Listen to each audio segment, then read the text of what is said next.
हुए थे बाबा एकनाथ जी महाराज। तो कहते हैं यहाँ पर एकनाथ जी महाराज सभी संतों के साथ गंगा के किनारे हरि की पैड़ी पर जाते हैं और गंगा जल लेते हैं और काशी विश्वनाथ जी महाराज को गंगा जल चढ़ाने के लिए जाते हैं। ध्यान से सुनना मेरी बात को। तो यहाँ पर सभी संतों के साथ एकनाथ जी महाराज वे गंगा जल लेते हैं और काशी विश्वनाथ की यात्रा शुरू कर देते हैं। तो चलते चलते चलते चलते रास्ते में हुआ क्या, काशी विश्वनाथ शंकर भगवान ने सोचा कि ये इतने लोग मेरे यहाँ द्वार पर काशी विश्वनाथ आ रहे हैं, सभी संत लोग हैं, तो क्यों ना मैं इनकी परीक्षा करूं। तो भगवान उनकी परीक्षा, शंकर भगवान उनकी परीक्षा करने के लिए, संत लोग तो चले आ रहे थे, भगवान ने उनकी परीक्षा करने के लिए गधे का रूप बनाया और बीच रास्ते में पड़ जाते हैं। तो जैसे ही वो संत लोग उधर से निकलने लगे, संत लोगों ने देखा कि बीच रास्ते पर गधा है और वो पानी से तड़प रहा है, अगर उसको थोड़ी देर में अगर पानी नहीं मिला तो वो मर जाएगा। तो संत लोगों ने विचार किया कि भाई ये इसको पानी नहीं पिलाए तो ये मर जाएगा और हमारे पास पानी है नहीं, हमारे पास तो ये गंगा जल है और ये गंगा जल हम लोग हरिद्वार से लेकर के आए हैं, काशी विश्वनाथ जा रहे हैं और अगर ये जल हम लोग इनको पिला देंगे, इस गधे को पिला देंगे तो शंकर दादा को क्या चढ़ाएंगे। तो सभी लोग कह रहे हैं, संत लोग कह रहे हैं ना ना हम ये जल नहीं पिलाएंगे और सब अपना अपना गंगा जल लेकर के और काशी विश्वनाथ की यात्रा शुरू कर देते हैं। तो यहाँ पर एकनाथ जी महाराज भी गंगा जल लाए थे, लेकिन उन्होंने विचार किया,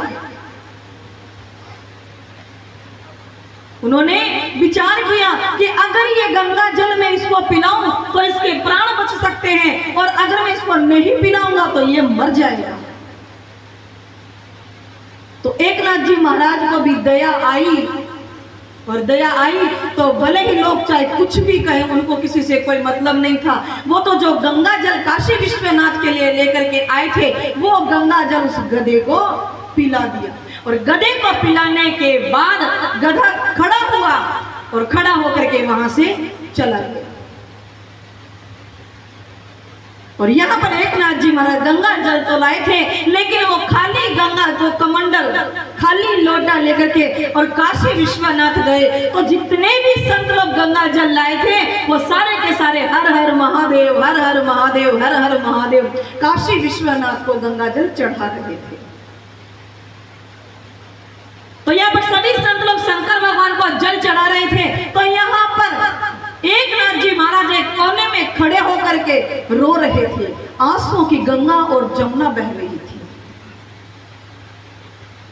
और भगवान से आराधना करने लगे, हे प्रभु मैं भी आपके लिए जल लाया था, लेकिन मैं क्या करूं, ये लोगों ने तो उन गधों को जल नहीं पिलाया, लेकिन महाराज मैंने वो जल उस गधे को पिला दिया, अब मैं करूंगा, मैं भी जल लाया था लेकिन मैं चढ़ा नहीं सका। तो एकनाथ जी महाराज उस कोने में खड़े खड़े रो रहे थे। तो वहां पर काशी विश्वनाथ भगवान शंकर भगवान आकर के और उसके सामने खड़े हो गए। बोलिए शंकर भगवान की। और शंकर भगवान सामने आकर के खड़े होकर के कहने लगे, एकनाथ तो चिंता मत कर। अरे एकनाथ, ये भले ही लोग गंगा जल से, हरि की पेड़ी से मेरे लिए काशी विश्वनाथ जल लेकर के आए हैं और ये मेरे को चढ़ा भी रहे हैं, लेकिन एकनाथ मैंने इनका जल स्वीकार नहीं किया है। और रही तेरी बात, तेरा गंगा जल तो मैंने वही स्वीकार कर लिया है। एकनाथ वो गधा नहीं था, वो गधे के रूप में मैं आया हुआ था तुम सब लोगों की परीक्षा करने के लिए। ये सब लोग उस परीक्षा में फेल हो गए और तू पास हो गया है। तेरा गंगा जल तो मैंने वहीं पर स्वीकार कर लिया है। तो मेरे कहने का मतलब यही है कि भगवान कब, कहां, किस रूप में आकर के हम लोगों को दर्शन देने लगे, इसका कोई ठिकाना नहीं है महाराज। तो यहाँ पर बाबा जी ने लिखा है कि कलयुग केशव कीर्तनम, बाबा जी ने कलयुग के अंदर कीर्तन प्रधान बताया है। तो जब जब हम लोगों को समय मिले तो 4-5 लोग जब बैठे हो ना, तो महाराज एक दूसरे की तेरी मेरी तेरी मेरी तेरी मेरी ये नहीं करना चाहिए महाराज। यहाँ तो अपने बाबू वाली में तो है ही नहीं, यहाँ तो कोई तेरी मेरी करता ही नहीं है, बाकी कहीं तो करते ही हैं, इसलिए तो बाप जी ने बताया। तो जब भी बैठो 3-4 जने बैठो तो कोई भी बात ना करके सिर्फ 2 मिनट नाम संकीर्तन कर लो महाराज, क्योंकि जिसका संग करने से, जिसका साथ करने से बगुला हंस बन जाता है, कौवा कोयल बन जाता है, वो है सत्संग। इसीलिए मैं आपको आज 6 दिन हो गए हैं समझाते हुए कि महाराज आप यहाँ आए हो तो समय का सदुपयोग करो, दुरुपयोग ना होने पाए। इसीलिए बाप जी ने लिख दिया है और भगवान से प्रार्थना भी करो, हे प्रभु गोविंद मेरो है, गोपाल मेरो है, गोविंद मेरो है, गोपाल मेरो है, गोविंद मेरो है, गोपाल मेरो है, गोविंद मेरो है, गोपाल मेरो है।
तो जब जब समय मिले उस समय और कुछ ना करके सिर्फ भगवान के नाम का स्मरण करना चाहिए।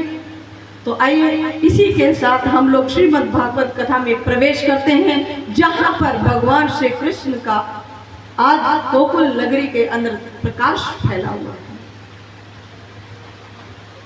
तो यहाँ पर लोग सभी लोग खुशियां मना रहे हैं, ढोल नगारे बज रहे हैं, सभी नाच गान कर रहे हैं, सबके मुख पर एक ही बात है कि नंद के आनंद भयो जय कन्हैया लाल की। सबके मुख पर यही बस एक कीर्तन।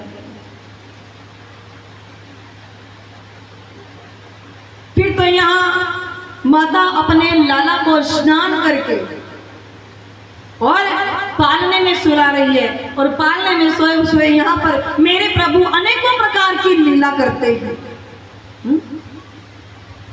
बाल रूप में हैं बलराम जी महाराज और कृष्ण भगवान, दोनों भाई भाई हैं, बड़े प्रेम से भाव से बड़ी सुंदर और प्यारी प्यारी लीला करते हैं। उन लीलाओं का वर्णन आज से यहीं पर बाल लीलाओं का वर्णन यहाँ से शुरू होता है। यहाँ पर गुरुदेव आते हैं, दोनों भाइयों का नामकरण करते हैं, और दोनों भाइयों का नाम करने के बाद एक दिन की बात, यहाँ पर माँ यशोदा लाला को स्नान करवा करके, और लाला को स्नान करवा करके और जैसे ही पालने में सो, तो ये लीला यहाँ पर गोकुल नगरी में चल ही रही थी। यहाँ पर मथुरा में कंस को पता लगा कि मेरे को मारने वाला गोकुल नगरी में पहुंच चुका है। तो यहाँ पर कंस को चिंता हुई, बोले मेरे को मारने वाला धरती पर आ गया है और गोकुल नगरी में है, लेकिन अब कैसे पता लगाए कि वो कौन है और कहाँ है और दिखने में कैसा है।